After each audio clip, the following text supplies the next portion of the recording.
আমি পুনৰবাৰ জনাইছো এই মুহূৰ্তৰ এক বিগ ব্ৰেকিং নিউজ নাও দুৰ্ঘটনাত মৃত্যু হোৱা এগৰাকী যুৱতীৰ মৃতদেহ ইতিমধ্যে উদ্ধাৰ কৰা হৈছে আৰু এই মৃতদেহটো কটন বিশ্ববিদ্যালয়ৰ উচ্চতৰ মাধ্যমিকৰ ছাত্ৰী অংকিতা বৰুৱাৰ বুলি জানিব পৰা গৈছে উত্তৰ গুৱাহাটীত ঘৰ এই ছাত্ৰীগৰাকীৰ আৰু যেহেতু কলেজ স্কুল ছুটি হোৱাৰ সময় এই সময়তে অঘটন সংঘটিত হৈছে হয়তো গুৱাহাটীৰ পৰা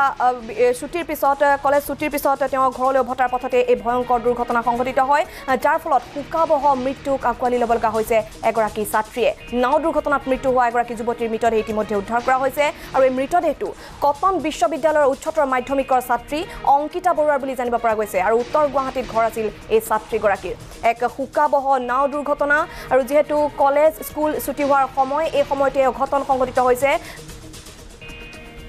আৰু গুৱাহাটীৰ পৰা উত্তৰ গুৱাহাটীলৈ গৈ থকাৰ সময়তে এই ভয়ংকৰ অঘটন সংঘটিত হৈছে এই মুহূৰ্তৰ খবৰ আমি আপোনালোকক জনাইছো লুইটৰ বুকুত এই ভয়ংকৰ অঘটন যন্ত্ৰচালিত এখন নাও দুৰ্ঘটনাগ্ৰস্ত হৈছে 40 জনকৈ যাত্ৰী আছিল নাওখনত ইয়াৰ 12 জনক উদ্ধাৰ কৰা হৈছে আৰু এই মুহূৰ্তৰ খবৰ আমি এক ব্ৰেকিং নিউজ আপোনালোকক জনাইছো যুৱতীৰ মৃতদেহ উদ্ধাৰ হৈছে আৰু এই মৃতদেহটো কটন বিশ্ববিদ্যালয়ৰ উচ্চতৰ মাধ্যমিকৰ ছাত্ৰী অংকিতা বৰুৱাৰ বুলি জানিব পৰা গৈছে আৰু উত্তৰ গুৱাহাটীত ঘৰ এই ছাত্ৰীগৰাকীৰ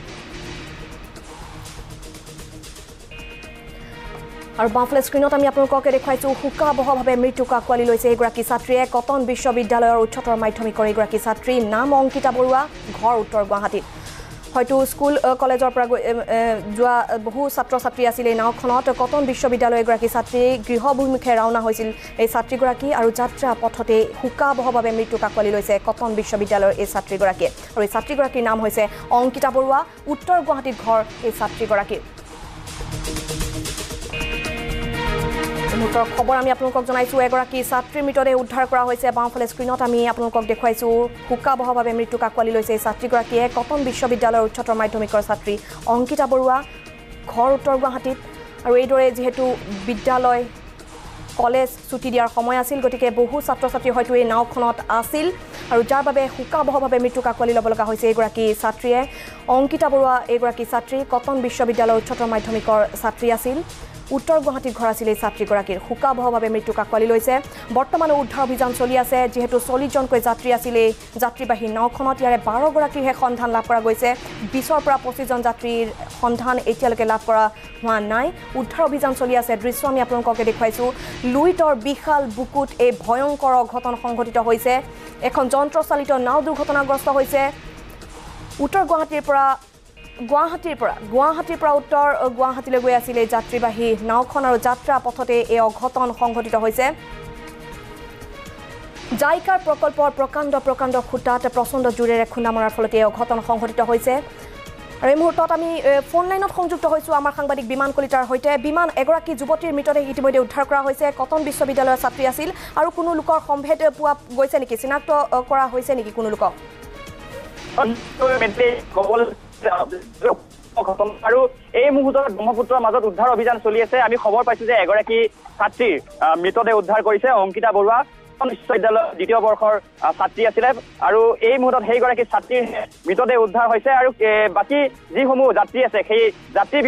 বিচাৰি আচলতে অভিযান তীব্ৰতৰ কৰিছে SDF বাহিনী ৰাওনা হৈছে লগতে প্ৰশাসন দল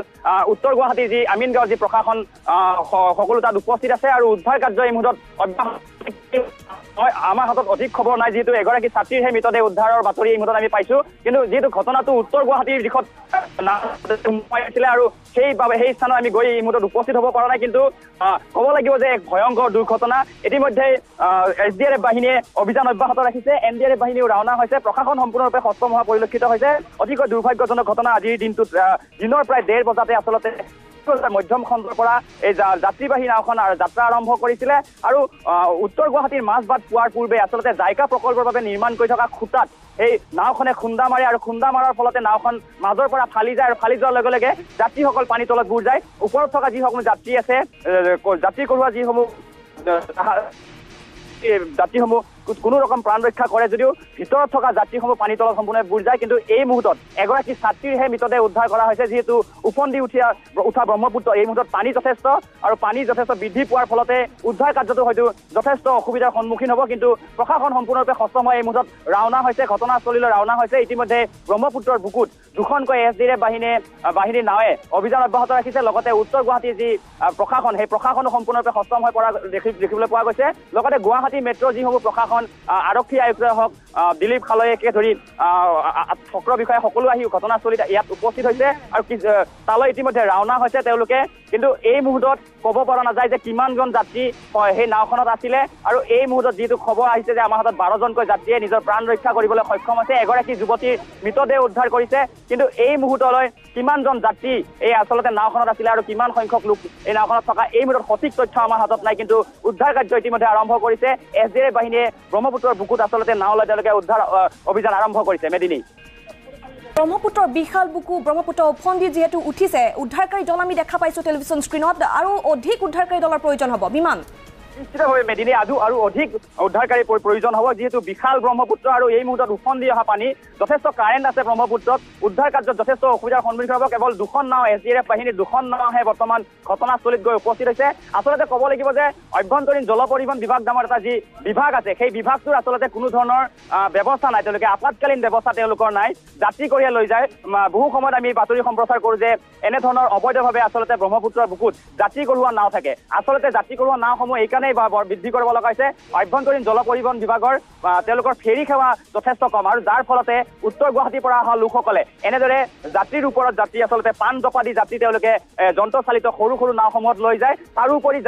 যাত্ৰীৰ লগতে তেওঁলোকে বাইক হওক বা যিকোনো চাইকেল হওক তেওঁলোকে সেই নাৱৰ ওপৰতে কঢ়িয়াই লৈ যায় আৰু যাৰ ফলতে আজি হয়তো খুন্দা মৰাৰ লগে লগে নিয়ন্ত্ৰণহীন হয় নাওখন মাজেৰে ফালি যায় আৰু এই শোকাবহ দুৰ্ঘটনা সংঘটিত হ'বলৈ পালে এই মুহূৰ্তত কিছু সময় পূৰ্বে আমি দেখিছিলোঁ যে আভ্যন্তৰীণ জল পৰিবহণ বিভাগৰ লগতে প্ৰশাসনক সম্পূৰ্ণৰূপে তেওঁলোকে বিৰোধিতা কৰিছে যিহেতু কোনো ধৰণৰ আভ্যন্তৰীণ জল পৰিবহণ বিভাগৰ কোনো ধৰণৰ আপতকালীন ব্যৱস্থা তেওঁলোকৰ নাই এটা দল যদি পানীত কিবা এটা দুৰ্ঘটনা হয় তেন্তে তাৎক্ষণিকভাৱে সেই দলটো ৰাওনা হ'ব পৰা কোনো ধৰণৰ ব্যৱস্থা আচলতে নাই আৰু যাৰ পৰিণামতে আজি এই ভয়ংকৰ দুৰ্ঘটনা সংঘটিত হ'ল আৰু এই মুহূৰ্তত SDF বাহিনীয়ে উদ্ধাৰ অভিযান চলিছে যদিও যথেষ্ট সংখ্যক উদ্ধাৰকাৰী দলৰ প্ৰয়োজন হ'ব নিশ্চিতভাৱে ক'ব লাগিব যে অতিকৈ দুখৰ কথা যে দিশৰ এটা পৰিয়ালৰ মৃত্যু হোৱাৰ পাছতে পুনৰ এইবাৰ মহাবাহু ব্ৰহ্মপুত্ৰত আচলতে এক ভয়ানক নাও দুৰ্ঘটনা সংঘটিত হৈছে আৰু এই নাও দুৰ্ঘটনাত প্ৰায় 28ৰ পৰা 30গৰাকীকৈ যাত্ৰী এই মুহূৰ্তত পানীৰ তলত ডুব যোৱাৰ সন্দেহ কৰা হৈছে কিন্তু এই মুহূৰ্ততো সঠিক তথ্য নাই যিহেতু প্ৰত্যক্ষদৰ্শী জনোৱা মতে 40ৰ পৰা 45জনকৈ যাত্ৰী আছিলে নাওখনত তলে ওপৰে সমান যাত্ৰী আছিলে ভিতৰৰ ভাগত যাত্ৰী আছিলে ওপৰত যাত্ৰী আছিলে আৰু জানিব পৰা মতে যিসকল যাত্ৰীয়ে ওপৰত যাত্ৰা কৰিছিলে নাৱৰ টিঙৰ ওপৰত যি যাত্ৰা কৰিছিলে সেই সমূহ যাত্ৰী আচলতে প্ৰাণ ৰক্ষা কৰে 12জনকৈ লোকে কিন্তু এই মুহূৰ্তত এগৰাকী ছাত্ৰী নিহত হোৱাৰ যি বাতৰি সেয়া যথেষ্ট শোকৰ ছাঁ পেলাইছে আৰু নিশ্চিতভাৱে প্ৰায় 28জন বা 30জনকৈ লোকক এই মুহূৰ্তত সন্ধান বিচাৰি আচলতে ব্ৰহ্মপুত্ৰৰ বুকুত অভিযান চলিছে SDF বাহিনীৰ মেদিনী বিমান যিহেতু স্কুল কলেজ ছুটি দিয়াৰ সময় ছুটি হোৱাৰ সময় গতিকে গুৱাহাটীৰ পৰা গৃহ অভিমুখে বহুতো হয়তো ছাত্ৰ ছাত্ৰী যাব পাৰে গতিকে আৰু ছাত্ৰ ছাত্ৰী তাত থাকিব পাৰে বিমান নিশ্চিতভাৱে মেদিনী ক'ব লাগিব যে অংকিতা বৰুৱা আচলতে কটন বিশ্ববিদ্যালয়ৰ ছাত্ৰী দ্বিতীয় বৰ্ষৰ ছাত্ৰী নিশ্চিতভাৱে আৰু বহু ছাত্ৰ ছাত্ৰী আছিলে যিহেতু আজি শিক্ষক দিৱস আছিলে আৰু সকলো ওলাই আহিছিলে আৰু শিক্ষক দিৱস শেষ কৰি হয়তো প্ৰত্যক্ষদৰ্শী জনোৱা মতে বহু ছাত্ৰ ছাত্ৰীও আছে কিন্তু এই মুহূৰ্তত আচলতে যিহেতু ঘটনা সংঘটিত হৈছে উত্তৰ গুৱাহাটী পাৰৰ ভাগত সংঘটিত হৈছে কিন্তু এই মুহূৰ্তত আমি যিহেতু উপস্থিত আছোঁ ফাঁচী বজাৰ মধ্যম খণ্ড যিটো য'ৰ পৰা আচলতে নাওখন যাত্ৰা কৰিছিলে সেই স্থানত উপস্থিত আছোঁ কিন্তু এই স্থানত থকা যাত্ৰী যিসকল প্ৰত্যক্ষদৰ্শী আছে তেওঁলোকে কৈছে যে স্কুলীয়া ছাত্ৰ ছাত্ৰী থকাৰ সম্ভাৱনা আছে নাওখন আৰু যথেষ্ট সংখ্যক যাত্ৰী আছিলে প্ৰায় 40ৰ পৰা 45 যাত্ৰী আছিলে তাৰ অধিকাংশই হয়তো স্কুলৰ শিক্ষাৰ্থী আছিলে বুলি এই মুহূৰ্তত সন্দেহ কৰা হৈছে কিন্তু ক'ব লাগিব যে ভয়ানক দুৰ্ঘটনা আচলতে উফন্দি অহা ব্ৰহ্মপুত্ৰত এই দুৰ্ঘটনাক লৈ এতিয়া সমগ্ৰ অঞ্চল জুৰি আচলতে শোকৰ ছাঁ পৰিছে আৰু উদ্ধাৰ যি যথেষ্ট বিলম্ব কৰা হৈছে ব্ৰহ্মপুত্ৰৰ মাজত এই মুহূৰ্তত আমি যথেষ্ট কম সংখ্যক উদ্ধাৰকাৰীহে দেখিবলৈ পাইছোঁ কেৱল দুখনকৈ নাৱেৰে আচলতে SDF বাহিনী দুখনকৈ নাৱেৰেহে ব্ৰহ্মপুত্ৰৰ মাজত অভিযান চলাই থকা হৈছে এই মুহূৰ্তত খবৰ দিয়া হৈছে হয়তো ঘটনাস্থলীত পাওঁতে কিছু পলম হ'ব কিন্তু তাৰ পাছত যিহেতু উদ্ধাৰকাৰী যথেষ্ট সংখ্যক উদ্ধাৰকাৰীৰ প্ৰয়োজন হ'ব 28ৰ পৰা 30জনকৈ যাত্ৰী এই মুহূৰ্তত তাত নাৱত তলত ডুব যোৱা বুলি ইতিমধ্যে সন্দেহ কৰা হৈছে আৰু কিছু সময় পাছতে সঠিক তথ্য দিবলৈ সক্ষম হ'ব মেদিনী যিহেতু প্ৰশাসনৰ লোক ইতিমধ্যে ৰাওনা হৈছে ঘটনা